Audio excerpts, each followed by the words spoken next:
আপনাকে প্রথম জেনেছি কবে? জেনেছি যেদিন রাত্রে বড় অন্ধকার করে এসেছিল আমার ঘর। সেদিন, যেদিন মনে হয়েছিল এই পৃথিবীতে কেউ নেই, কিচ্ছু নেই, শুধুই অন্ধকার। আমার প্রাণ যখন ছিঁড়ে ফেলতে চাইছে আমার পার্থিব শরীর, রাতে যখন শিরায় শিরায় ঘটে যাচ্ছে সংঘাত, মনে হচ্ছে মৃত্যুই জীবনের একমাত্র সত্যি। মৃত্যুই পারে কোনোদিন এই সমস্ত অন্ধকার থেকে টেনে হিঁচড়ে ছিঁড়ে আমায় বের করে নিয়ে যেতে। মনে হচ্ছে মৃত্যুই সেই পথ, যে পথে আর আমার কোনো বন্ধুর দরকার নেই। হ্যাঁ, আমার কোনো বন্ধু নেই। আমার এমন কোনো বন্ধুকে আমি খুঁজে পাচ্ছি না আমার কল লিস্টে, যাকে মাঝরাতে ফোন করে আমি বলতে পারি আমি কিভাবে বাঁচব। আমার সাথে কেউ নেই, কিচ্ছু নেই। মনে হচ্ছে আর কিছুর প্রয়োজন নেই। আমি মিথ্যে, শুধুই মিথ্যে। এতদিন বইতে পড়া সমস্ত সাজানো কথাগুলো আসলে এসে দাঁড়ায় না দুঃসময়, সব গুলিয়ে যায়। সেই সময় কেমন অন্ধকার ঘাঁটতে ঘাঁটতে ইউটিউবের লাইব্রেরি থেকে বেরিয়ে এলো আপনার একটা গান। মনে হলো আজ শেষবারের মতো যদি কিছু আমার সাথে থাকে তো এই গান থাকুক, আপনার গান। আমি আর কোনোদিন দ্বারস্থ হব না গানের কাছে, আজই শেষ। গান শুরু হলো। তোমারও অসীমে প্রাণ মন লয়ে যত দূরে আমি ধাই। এই কি তবে আমার শোনা শেষ শব্দপুঞ্জ? আপনি বলছেন, হে পূর্ণ তব চরণের কাছে যাহা কিছু সব আছে আছে আছে। আচ্ছা, আপনি কে?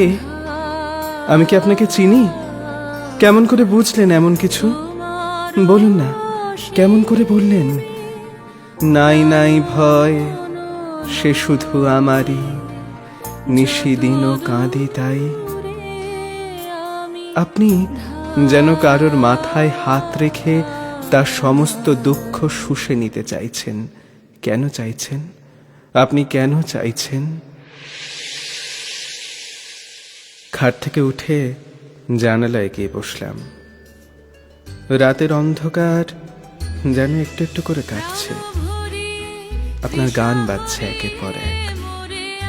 আরো আলো আরো আলো, এই নয়নে প্রভু ঢালো। জানেন কেমন মনে হলো?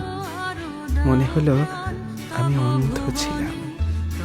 আমার চোখে প্রথম আলোর স্পর্শ এলো।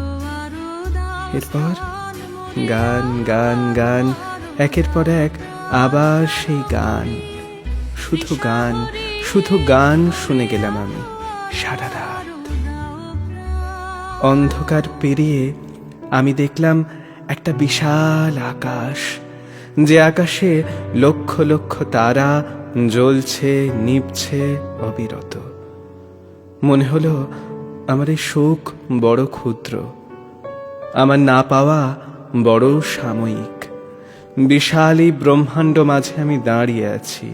আমার চারিদিক ঘিরে রেখেছে লক্ষ লক্ষ জ্যোতিষ্ক। আমার সমস্ত ব্যথার উপর থরে বিথরে সেজে উঠছে আলো, শুধুই আলো। মনে হলো এই মুহূর্তেও হয়তো কোনো নক্ষত্র জন্মাচ্ছে। আমি কি তার আলো দেখব না রাতের আকাশে? আর আমি কি আর ভালোবাসবো না আঘাত পাওয়ার পর? যে বন্ধু হারিয়ে গেছে, আমি কি তাকে ভুলে যাব একেবারে? কাল আমার গন্ধরাজ গাছে কুঁড়ি ফুটবে, আমি কি তার দিকে চাইব না আর? জীবনের সঞ্চিত স্মৃতির পাহাড়ে এই ঘটনা নুরির মতো হারিয়ে যাবে নিশ্চয়ই। কাল সকালের ব্যস্ততায় চাপা পড়ে যাবে আজকের মৌনতা, কিন্তু তবু আবার কোনো গহীন রাতে আমি ভাসাবো আমার শব্দ ডিঙা।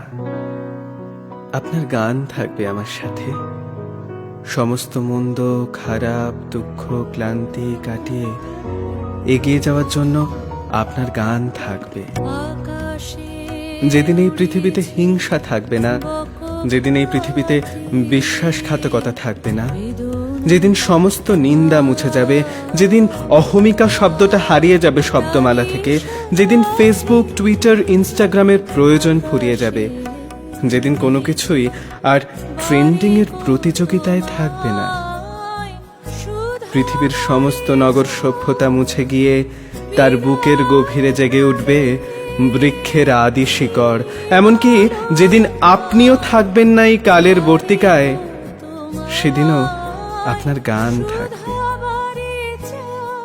কয়েক শতবর্ষ পর আবার এমন কোনো রাতে কোনো মানুষ নিজের শিরায় শিরায় বিষ ঢেলে দিয়ে যখন শেষ করে ফেলতে চাইবে বন্দি গুহার অন্ধকার, অনেক নিন্দের গন্ধ মেখে সে ছিঁড়ে ফেলতে চাইবে বুকের জমা নিঃশ্বাসের কালিমা, সেদিন আপনার গান এসে দাঁড়াবে তার পাশে। হ্যাঁ জানি, দাঁড়াবে। এই ভাষা যতদূর পৌঁছবে, আপনার গান সেই দূরত্ব ছুঁয়ে সমস্ত দুঃখ অতিক্রান্ত করে সেই মানুষটাকে দেখাবে আলো, শুধু আলো, শুধু আলোয় ভরিয়ে আপনি দেখাবেন তাকে বিশ্ব ভরা প্রাণ। আপনাদের দুজনের মাঝে ঈশ্বর এসে দাঁড়াবেন সেই মুহূর্তে। অলৌকিক স্পর্শে ধৌত হবে এই পৃথিবীর আজন্ম জমে থাকা পাপ। সমস্ত দুঃখের পর যে দেবতার কপালে এঁকে দিলাম পুড়ে যাওয়া মাটির তিলক, আপনি সেই আলো। আমার মতো বহু বহু মানুষের বুকের ভিতরের গান। জয়তী চক্রবর্তী।